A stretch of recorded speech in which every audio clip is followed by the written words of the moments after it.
നൂറ്റാണ്ടുകൾക്ക് മുമ്പ് പശ്ചിമഘട്ടത്തിൻ്റെ ഗഹനമായ വനങ്ങളിൽ കുടജാദ്രിയിൽ തപസ്സിലായിരുന്നു ആദിശങ്കരാചാര്യർ. അദ്ദേഹത്തിൻ്റെ മനസ്സിലെ ഒരു വലിയ ആഗ്രഹമായിരുന്നു കേരളത്തിൽ ഒരു സരസ്വതി സാന്നിധ്യമുള്ള ക്ഷേത്രം വേണമെന്ന്. അതായത് ജ്ഞാനത്തിൻ്റെ ദേവിയായ മൂകാംബിക ദേവിയെ കേരളത്തിലേക്ക് കൊണ്ടുവരണമെന്ന്. ദീർഘമായ തപസ്സിനൊടുവിൽ ദേവി പ്രത്യക്ഷപ്പെട്ടു. അതീവ സന്തുഷ്ടനായ ശങ്കരാചാര്യർ ദേവിയെ നാട്ടിലേക്ക് ക്ഷണിച്ചു. അത് കേട്ട ദേവി ശങ്കരാചാര്യരോട് പറഞ്ഞു, ഞാൻ നിന്റെ പിന്നാലെ വരാം, പക്ഷെ ഒരു നിബന്ധനയുണ്ട്. എന്ത് സംഭവിച്ചാലും നീ തിരിഞ്ഞു നോക്കരുത്. നീ മുന്നോട്ട് നടക്കുമ്പോൾ എൻ്റെ ചിലമ്പിൻ്റെ ശബ്ദം നിനക്കൊപ്പമുണ്ടാകും. അങ്ങനെ ആ യാത്ര ആരംഭിച്ചു. മലകളും കാടുകളും നദികളും പിന്നിട്ട് ശങ്കരാചാര്യർ മുന്നോട്ട് നടക്കുമ്പോഴും പിന്നിൽ ദേവിയുടെ ചിലമ്പൊലി മുഴങ്ങി കേൾക്കുന്നുണ്ടായിരുന്നു.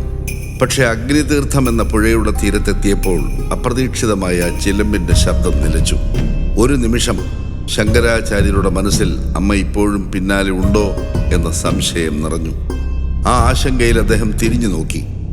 അതുതന്നെയായിരുന്നു നിബന്ധന ലംഘിക്കപ്പെട്ട നിമിഷം. ദേവി അവിടെ തന്നെ നിലച്ചതിന് ശേഷം ശാന്തമായി അരുൾ ചെയ്തു, നീ വിശ്വാസം തെറ്റിച്ചു. ഇനി ഞാൻ കേരളത്തിലേക്ക് വരില്ല. ഞാൻ ഇവിടെ തന്നെ പ്രതിഷ്ഠയാകും.